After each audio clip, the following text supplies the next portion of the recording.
Hi, my name is Houston Brown.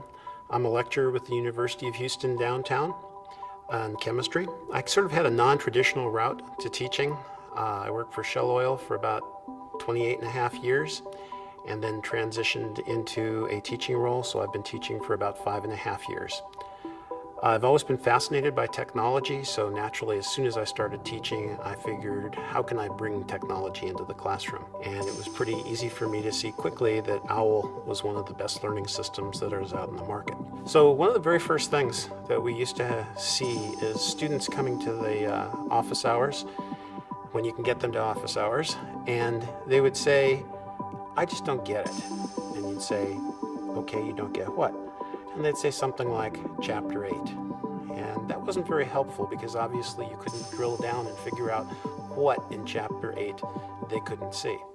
So there's really two ways in OWL that you can give them a lot of help.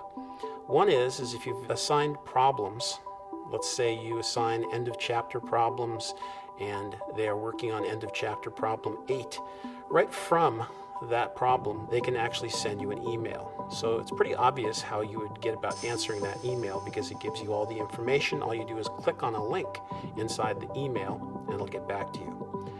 But less obvious is something that's little known about OWL, and that is that it saves every answer that the student has.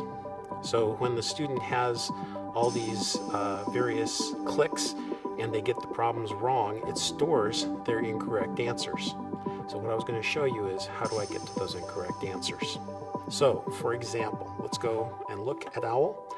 I've got OWL here, and OWL is already logged into, so I'm going to simply click on the OWL course here, and that would take me to a home screen over here. Instead of using the home screen, you want to go over to Gradebook, click on Gradebook, and that will give you the students' grades for all the various chapters that they've done.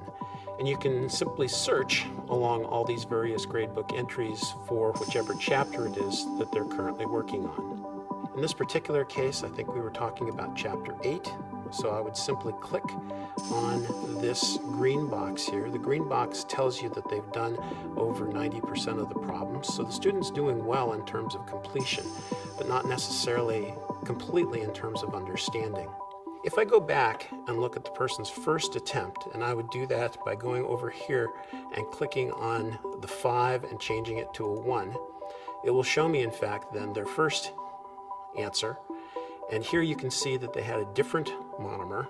That's a good thing about OWL. It gives you usually different problems every time. And then they chose answer D over here. The fact that answer D has double bonds in the polymer chain says to me they absolutely understood nothing about the polymerization process when they were trying to answer this.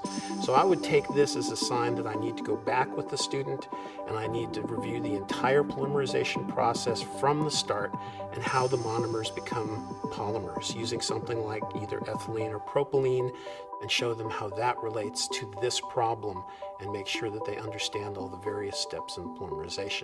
So that's it. That's how simple it is to actually drill down, see what the students have been doing, see the errors that they're making, and correct those actual errors. It's kind of interesting because I've always had fun with technology, and I think as soon as I got into teaching, I recognized that technology could greatly help my job. As such, one of the first things I looked into were learning programs online that help us do our job, and one of the best certainly was OWL.